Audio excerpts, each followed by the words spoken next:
Hello, in this video we are going to learn how to swap two parts of a string.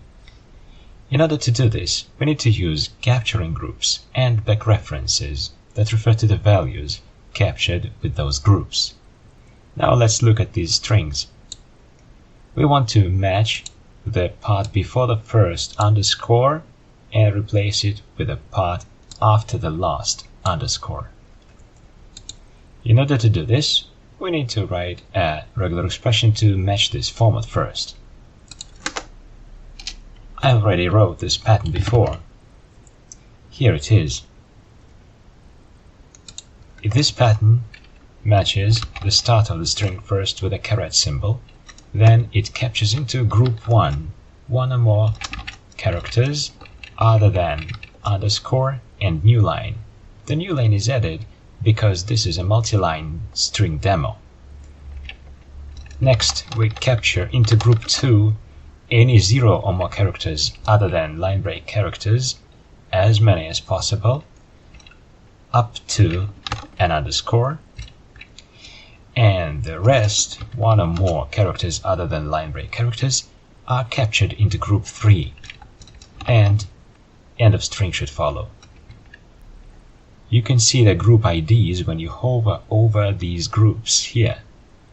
Group 1, Group 2, Group 3, Group 1, Group 2, Group 3, Group 1, Group 2, Group 3. So each of these groups can be referred to from the replacement pattern using backreferences. We are now talking about numbered capturing groups, and we'll be using numbered backreferences. Let's switch on the substitution pane, and you can see that I have already got some substitution pattern here.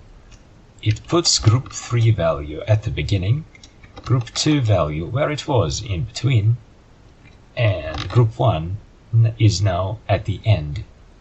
Now you can see that the value after last underscore is now before the first underscore in the string.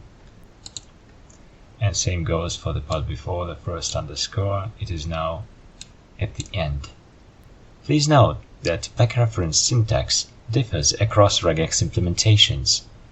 In JavaScript, you would use $ and a number.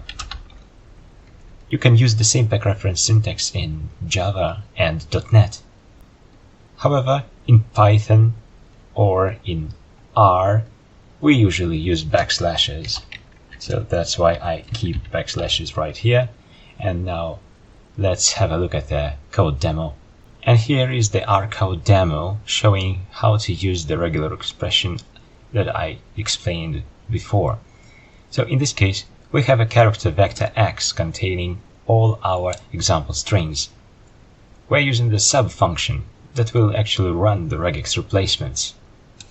The first argument in sub function is the regular expression itself. The second argument is the replacement pattern. Please note that the backslashes are doubled because in a string literal we need to use 2 backslashes to define a single literal backslash character. The third argument is the input. The fourth argument, perl equals true, means that we are going to use the PCRE regex engine, the same regex engine we've been using on the regex testing site. Now if we run this command, you will see that we've got all our expected strings back with the swapped string parts. If you need help with code in other languages, don't forget to check the code generator page and select the language you're interested in. You can also check the explanation of the pattern on the right. You can read more about this issue by following the links in the further links section. And if you liked my video, please click like and subscribe to my channel if you haven't done it yet. Thank you for watching and happy regexing.